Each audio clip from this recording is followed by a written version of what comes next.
Berdalih penyidik belum mengungkap siapa pemilik uang dan emas yang disita di rumahnya, Febri Adriansyah dan pengacaranya sepakat jika ex-Jampitsus yang juga tersangka pencucian uang itu mengklaim telah dikriminalisasi.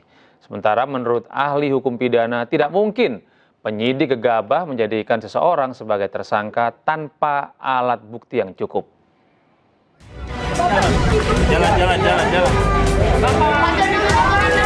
Sebelum digelandang ke rutan KPK, ex-Jampitsus Febri Adriansyah sempat melawan. Ia berdalih telah dikriminalisasi. Ya, dan saya merasa memang ini kriminalisasi. Acaranya menyebut tidak heran jika Febri merasa dikriminalisasi. Pasalnya hingga ditetapkan sebagai tersangka, Kejagung belum juga menunjukkan alat bukti yang jelas.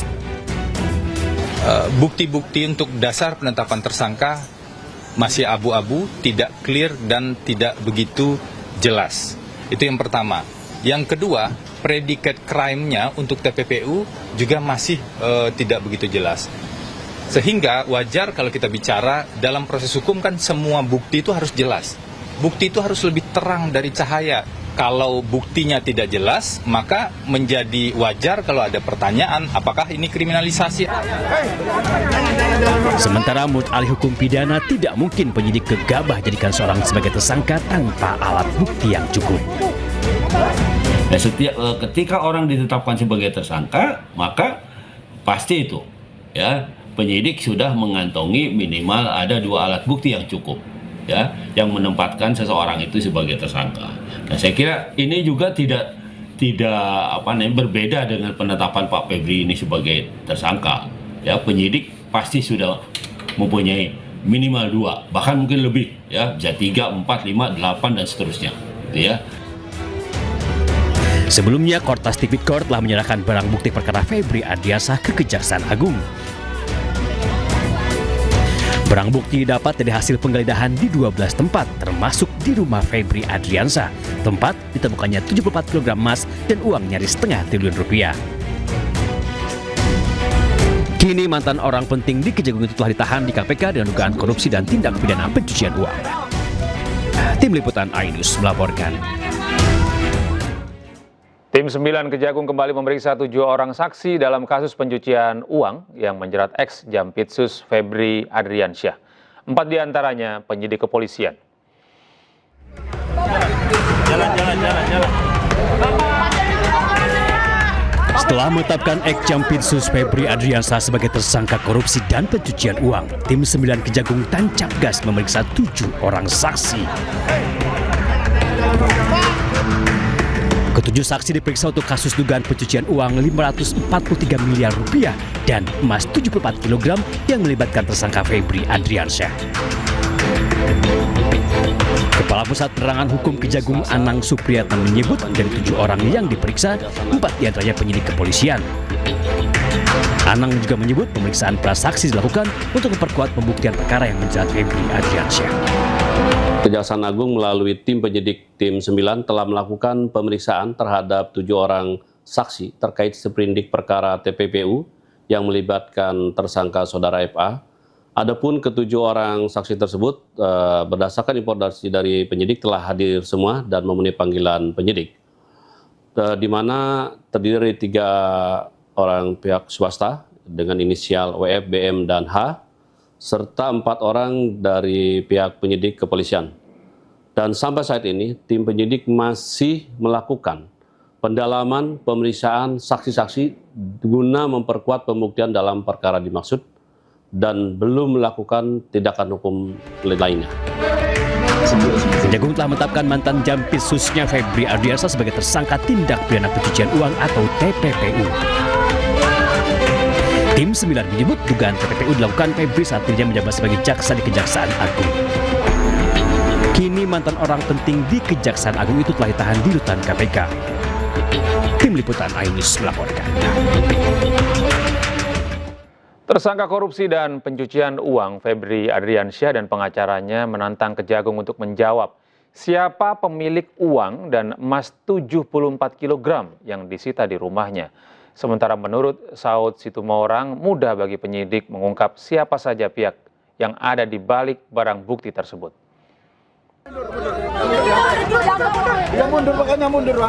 Hari ini saya sudah diperiksa sebagai tersangka. Selain melawan dengan menyebut dirinya dikriminalisasi, tersangka korupsi dan pencucian uang Febri Adriansyah juga menantang Kejagung untuk berani menjawab siapa pemilik uang setengah triliun rupiah dan emas 74 kg yang disita di rumah pribadinya. Pak, masnya punya siapa? Jalan. Pak Febri. Jadi maksudnya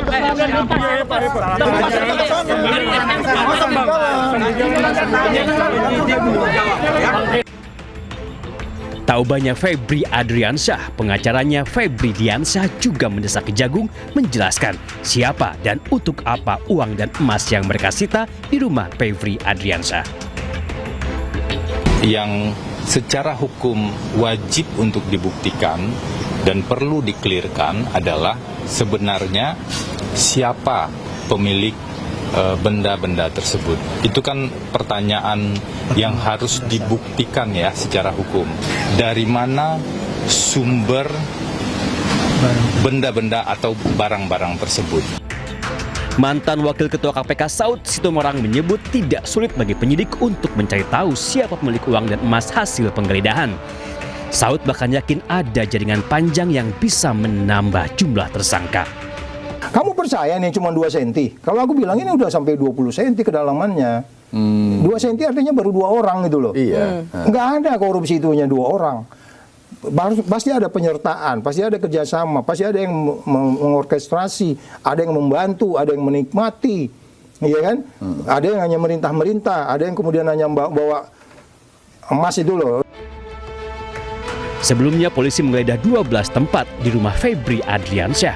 Polisi menyita 74 kg emas dan 500 miliar rupiah lebih. Belakangan, Don Rito mengaku sebagai pemiliknya. Uang dan emas itulah yang menjadi musabab Febri Adriansyah dan Don Rito ditetapkan sebagai tersangka dugaan tindak pidana pencucian uang. Lalu teka-teki muncul, siapakah pemilik tumpukan uang dan emas pembawa malapetaka itu? Tim Liputan iNews melaporkan.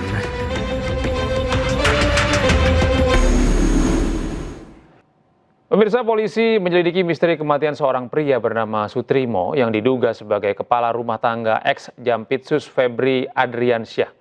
Sutrimo ditemukan meninggal dalam kondisi tak wajar di Jalan Kramat Pela, Kebayoran Baru, Jakarta Selatan.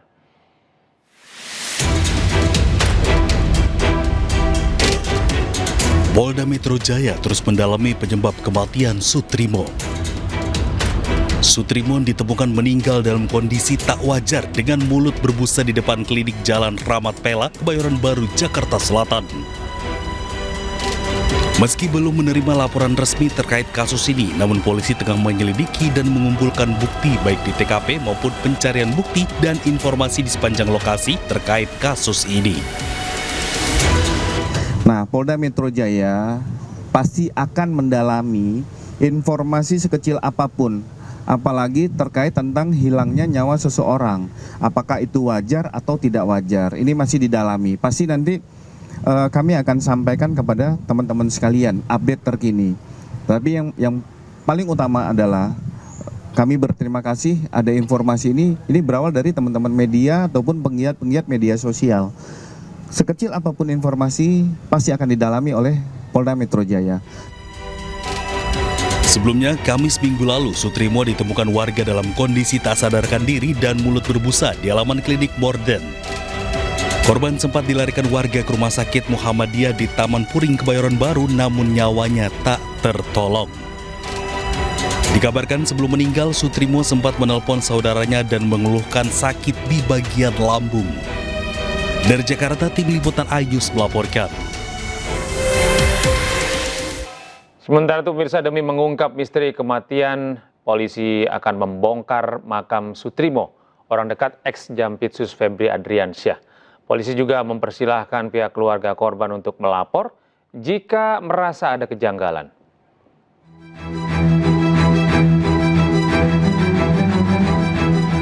Polda Metro Jaya hingga kini masih mengusut penyebab kematian Sutrimo, pria yang diduga kepala rumah tangga mantan Jampitsus Febri Adriansyah. Polisi menyebut tidak menutup kemungkinan akan melakukan ekshumasi bila hasil penyelidikan kematian korban dinyatakan tidak wajar. memberi ruang kepada keluarga korban yang masih dalam kondisi berduka. Dan kita juga memberikan himbauan, apabila memang keluarga korban merasa ada kejanggalan terhadap meninggalnya saudara S, ini bisa membuat laporan kepada Polda Metro Jaya. Dan ini lebih projustusianya lebih tepat, lebih enak untuk kita melakukan pendalaman. Selain meminta keterangan dari saksi, olah tempat kejadian perkara juga telah dilaksanakan. Digelar di Modern Aesthetic Clinic, Kebayoran Baru, Jakarta Selatan. Klinik ini diduga sudah tidak beroperasi bahkan sejak 5 tahun lalu.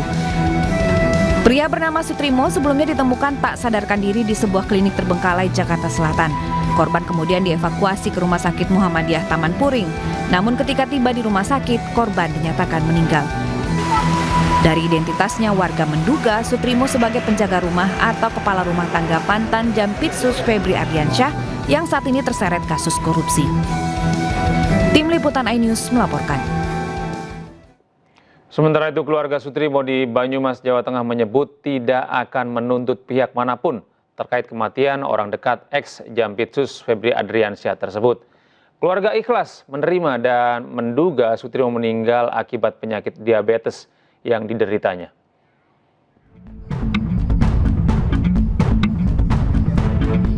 Rasa duka masih menyelimuti keluarga Sutrimo di desa Wilahar Wangon, Banyumas. Meninggalnya duda berusia 42 tahun ini tetap meninggalkan kehilangan. Namun keluarga tidak akan melakukan upaya hukum menerima kematian Sutrimo dengan ikhlas. Pekerja rumah tangga mantan Jampitsus Febri Ardiansyah ini meninggal diduga karena penyakit gula yang sudah akut. Itu pihak keluarga tidak akan menuntut apapun ya Mbak Mary ya.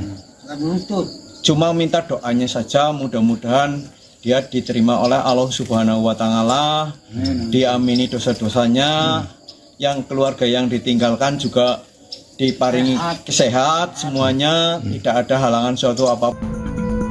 Jenazah korban telah dimakamkan pihak keluarga di TPU Wilahar pada Kamis malam.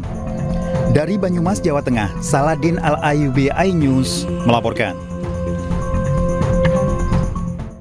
Sementara itu, Febri Ardiansyah, kuasa hukum ex-Jampitsus, menyatakan tidak mendapatkan informasi terkait kematian Sutrimo. Febri menyatakan menunggu keterangan kepolisian atas perkembangan kasus tersebut. Kami fokus di substansi perkara tadi. Saya juga tidak dapat informasi ya terkait dengan hal itu. Yang saya baca di media-media kan sudah ditulis dan Polda juga sudah mulai lakukan, saya nggak tahu itu penyelidikan atau seperti apa. Jadi mungkin memang lebih baik agar isunya nggak campur aduk ya, lebih baik kita tunggu saja bersama-sama informasi resmi dari Polda, karena kami ini kan advokat untuk perkara di Kejaksaan Agung. Jadi kami tidak mungkin bicara lebih jauh dari